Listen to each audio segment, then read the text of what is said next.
on Divorce Court today. A 7-year marriage has hit the rocks. Joanna says Charles spends too much time away from their family trying to be a rapper. He claims he has proof that she has been unfaithful. Joanna Ashford and Charles Elbert have brought their dispute for Judge Lynn Toler to resolve. Testimony in divorce court starts now. Ms. Ashford, you have brought Mr. Elbert here seeking a requirement that he sign a quitclaim deed to the house over to you. You also want $3,000 towards past mortgage payments, and we'll talk about that momentarily. Yes, and it is your contention that he spends too much time on his, and I quote, silly rap career. Can you tell me what's he doing and why you find it silly? Well, to be honest with you, Your Honor, I thought that this would be something that if it didn't take off for him, that he would see, you know, that I would still need to be responsible and dedicate the finances accordingly. We would have arguments over money consistently throughout our relationship. That was one of the main problems. Yeah, but I understand, however, even though he was aspiring to be a rapper, he also is a warehouse supervisor. Is that Yes, correct? Yes, ma'am. So with that job, Mr. Elbert, were you assisting in the household, or was that all going towards equipment and Cristal and whatever other rappers believe they need to have I'm not a heavy drinker. out the gate? I'm not a heavy drinker. No, Okay. It was more like I make enough money. So whatever I took care of for is responsibility at home first. Whatever I have left over would go to the I put into career. my rap career. Okay. So it wouldn't be that much, you know. So $50 to get me a song recorded. If I had it to spare, I wouldn't have recorded a song. What distresses you most about Mr. Elbert? I mean, you painted a picture in your petition of a guy who was uncaring, he didn't show you enough attention, he's not being the right kind of father, that somebody's just kind of out there doing other things and not doing things at home. Tell me why you feel that way. To be honest with you, Your Honor, he is a great guy. I love my husband. The bad side is that what we've come to be now, Your Honor. Which is? We argue all the time. We can't get along. No one listens to anyone. We don't hear each other out. He won't seek counseling. It's like all bad at this point. So the reason you saw what I was saying in the beginning as far as it being bad, because that's where we are now. But in the beginning, it was a little rough, but I thought it was workable. Right. And as time went on and years go by, you know, people change, we grow apart, and for now, this is where we are. Give me an example of something that's going on in your house that will give me a picture of the distress that you're feeling. I can give you an example from out the gate when we were working together. I got him the job, Your Honor, at a position where my friend was over the office where they pulled the applications, right? And he was qualified to work in a factory, so she pulled him and some friends of his in. Then when I needed to work, I had to go there. I humbled myself too. And we all were working at this facility. I had never done anything to my husband. I had never stepped out on him or anything.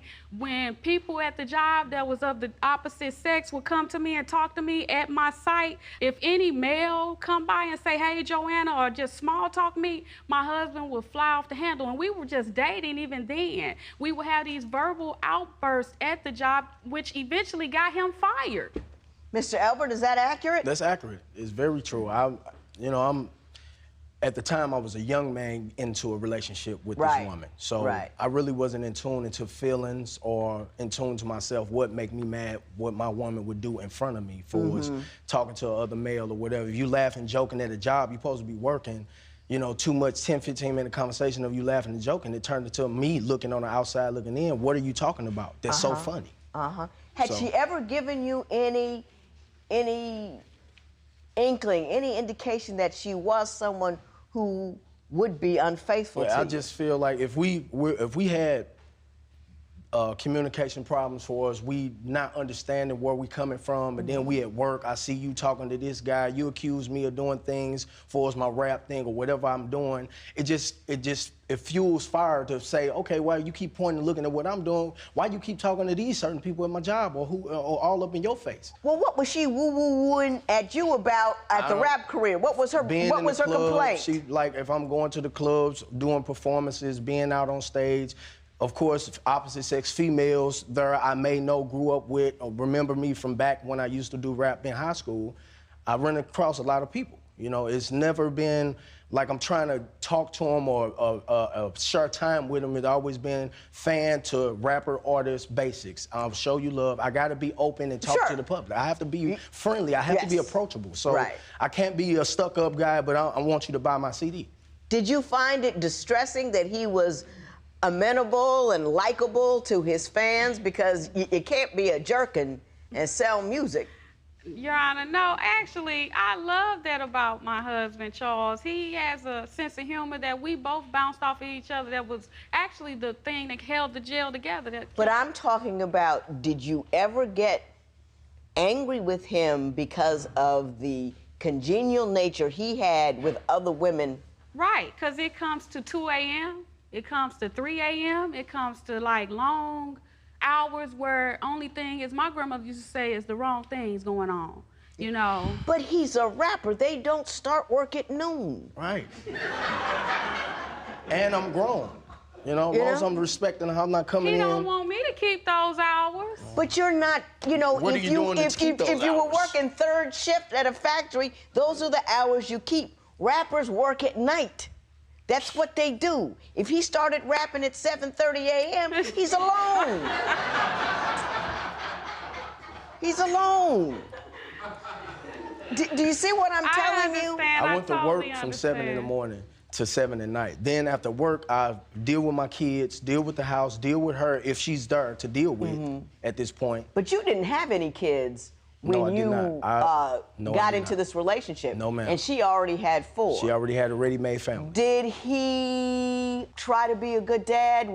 Did he take on that role? He did. He did a great job. He actually... That's a lot to ask of somebody, to take 4 kids from somebody. Whole lot to ask. Right. And his mom asked him when we first started dating, like, on the phone, I could hear through the receiver. She was like, what are you going to do with a young lady with 4 kids? Right. Because I'm older than him. Right. And so I asked him when he hung up, I said, what are you going to do? Because clearly, you know, we really didn't have a plan when we set out to start to date. But he did the right thing. He did the right thing. I don't let no one control my life. My mom, dad, sister, friend, it's my decision. And if you're going to do it, you're going to do it right. I'm going to do it, and I did it well. And you don't deny that? I don't deny that. Okay. You don't deny that. Next, did a photo Charles found on Joanna's phone start a fire she can't put out? Divorce isn't easy. If you need help with your breakup, call toll-free 1-877-311-2222 or visit our website at divorcecourt.com. Become a fan at facebook.com/divorcecourt. Real life, real relationships, real solutions. Divorce Court continues. I'm going to tell you what I see, Ms. Ashford, then I'm going to ask you a question. Okay. I see you got yourself a young, good-looking guy who was willing to walk into a relationship with a ready-made family of 4. And they were young then, too, which is a lot of work. He took a job in a warehouse and contributed to the household. He was still trying to pursue his dreams, but was holding it down at the house. What I'm going to ask you is, there was a time that you contend that you felt you were unappreciated and unloved by this man, which caused you to do some inappropriate things. Tell me what he wasn't doing and what you were feeling that made you so unhappy. To be honest with you, Your Honor, I was still growing within myself in that moment as well. And it was mistakes. I'm not perfect. We were basically trying to assist family members with a major issue that happened. Someone almost lost their life. And we band together as a family to support. And in the midst of all of that, it was a lot of neglect. It was a lot of frustration he was dealing with because it was close to home for him. Other things started to snowball, and we weren't in tune to one another no more. Like, we were like basically out of tune. Like, we weren't spending time together. We wasn't doing roommates. We were just there. Circling each other. We was doing what we had to do for us. The family stand together for us. He the was kids, playing the games nice on in, Your Honor. He not wasn't really seeing a confrontation with us. So I went to my section of the house. Everybody went to their own corner. She in her room. I'm down playing the game. I spend more time with the kids when I get off work. I really wasn't engaging. Okay. Really wasn't engaging. And your response to that was? Like, you keep dancing around it. I'm not trying to dance, Your Honor. I'm trying to answer the question the best way I can. What did you do? What I did was I stepped out on my husband. I did that. You had an affair? I did, yes, ma'am. You had an affair? Yes, ma'am. When divorce court continues, is there a way for Joanna to mend Charles's broken heart? Do you think Joanna has good reason to question what Charles does as a rapper? Call 1-800-282-1991 to vote now and see if America agrees with your opinion. You'll also receive some valuable offers. Call now. If you would like your case heard on divorce court, call us toll-free at 1-877-311-2222 or log on to our website at divorcecourt.com and join the conversation on Twitter at Divorce Court. Divorce Court continues. Mr. Elbert, how did you find out about the affair that your wife had? Well, of course, you get suspicions of things. You know when your woman's not acting accordingly. Right. You can tell a change in a person. Right. I'm in tune with people, so if I'm around you enough, I know your routine, I know what you're about. So, I got a text message, saw it, tried to work on it, but it didn't really work because I was hurt. Because once I saw that, it made me investigate her. So I did everything, but not only that, I helped with the situation. When I seen she was cheating or whatever she was doing, I started cheating. Instead of being leaving it with her being wrong, I added to her. Added to it, got angry, and said, "Well, you gonna do it, I'm gonna do it." I'm gonna do something too. I'm a rapper though. Right. Yeah. It's so easy, and people who like you or really own you, they groupies. Of course, they're gonna be everywhere you say you're gonna be. Did you two ever try to mend fences after you found out about the affair, or did you just go out and retaliate and it just all blew up? To be honest with you, I didn't truthfully give it a chance, a shot. Like, once I saw what I saw, it was like, in my mind, I'm getting you back. Basically.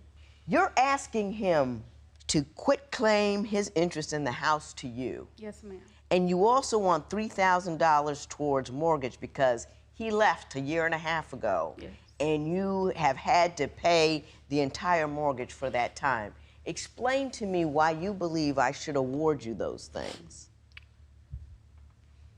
We both did wrong in this situation. Thank you. We both made mistakes. We both, stepped out on each other. We got kids. Yeah, you have one together. Right. Who is seven now? 7 years old. Yeah. Great kid. All of them. Love him to death. And so my thing is, why would you see a need and we're your family still and step away and just leave me hanging? Like, don't leave me hang out to dry. I wouldn't do that to you. I wouldn't. What kind of contributions economically was he making while he was there? Both of us make almost the same amount of money, but he's a little more than me. So he makes, I would say, about $2,400 a month. Okay, I got you. I want to talk about money for a minute. She wants you to pay $3,000 because she believes you've abandoned the household and left her hanging dry to pay all those bills. I admit to the fact that I did leave her hanging. Right. But I didn't leave my kids hanging. And you see, if they needed anything, you were right there. Right there. If she want to go half on a program they want to do, I'm right there. Anything for is helping you out, as I'm not obligated to do that anymore. I really feel that way. And I accumulated these bills together. He was still in the home on the couch for a long time, still living there. I would have to get into an argument with him on Thursdays when he would get paid, Your Honor, just to get some type of money out of him. He would start just penny pinching me, like as if he is unaware or oblivious to what the bills are. I got you. Judge Lynn Toler's ruling next.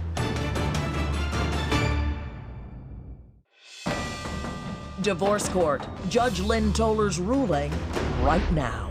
Ms. Ashford, do you acknowledge, however, if there is a activity, a bill, food, something for the kids that he has been more than willing to contribute? He thinks, Your Honor, that clothes and shoes for our 7-year-old son is providing when he lives with me. And so therefore, he doesn't feel responsible. Like, for instance, the mortgage. I'm working trying to get a modification so I can afford the home because of the fact that he very well isn't even interested in anything that's going on with that aspect of the house. Do you really? I'm interested. I'm signing the house to herself. She can have it. That's her bills and her situation. So you are ready to quit claim the house to her? She can have the house. She can have that. It's How much for her equity and the do you kids. have in the house? I don't know. I didn't put money in the house. It's none of my concern anymore. Okay. The reason why we got a house is for us to build a future for our kids. Right, right. It was for us to pay for a house and leave it for them, so when they get older, it's I'm looking somewhere to stay. Right. I'm staying here. We got a 4 or 5 bedroom house, finished basement, nice house, nice area, U City. It was for the kids. Okay. It was all a future plan. I got you. And that plan got distorted. I'm not a part of that. It got destroyed, and you're very hurt by it, and I don't blame you. I mean, you came in the right guy, and she just went off the reservation. Here's my question to you. Do you understand that if she does, in fact, lose the house, or, your kids will not have a home? And that's why I'll sit and talk and discuss a different way of paying her for us, including that. You've gone to another court, though, and tried, and are currently seeking child support, correct? And that Yes, ma'am, because of the fact that I'm drowning in quicksand. And before I go homeless and not have somewhere to live, because it's not like I don't work, I do. Right. And the thing is that I pulled him up. But you're gonna let me drown. Okay. Mr. Elbert, let me ask you this. Do you think that the child support amount that she is seeking is inappropriate? Not fair. Child support, if you take care of your child support, let me break it down for them. Child support is for people who don't take care of their kids, not spending time with them, not in their life, not coming around, say hi, bye, whatever. Get them for child support. Those are the guys who deserve to pay child support. Let me explain something to you about child support, and I understand how you feel completely. It's not fair. I really, really do. I understand. I want to make you feel a little bit better about it in that, food and clothing and all that, and the lights and all of that, that contributes to your child's stability. And to the extent that she needs help to maintain the home, that maintains a home for your child. Well, so that's I'm willing to. Here's my resolution. If the two of you mediate an economic solution that is good for you, courts love that kind of thing. You go in and you ask, this is the agreement that we've come to with respect to visitation, with respect to obligations to the kids, with respect to extracurricular activities, all of that. You go to a mediator, you get it down on paper, and a judge will sign off on it, and you both will feel better about it because you're invested in that decision, as opposed to letting some judge who don't know you from Adam and don't know you from Eve tell you exactly what to do, okay? I'm going to order that you do see a divorce mediation expert. Okay. Because they do that outside of the court. Okay. I will order a quitclaim deed over to you that he will divest himself of any interest in there, okay? So, judgment in favor of Ms. Ashford on the quitclaim deed. I am not giving you $3,000 on top of whatever you chasing him for on child support. I'm expecting you two to get together, act like the two reasonable people that you are, and resolve that issue with your children. And don't push him away with your anger and agitation. Judgment in favor of Ms. Ashford on the house, in favor of Mr. Elbert on the $3,000. It is so ordered. Thank you. Thank you. Charles and Joanna have agreed with the judge to settle their financial issues without getting angry with each other. Post a comment or submit your case at divorcecourt.com or call toll-free 1-877-311-2222. Follow us on Facebook and Twitter at Divorce Court.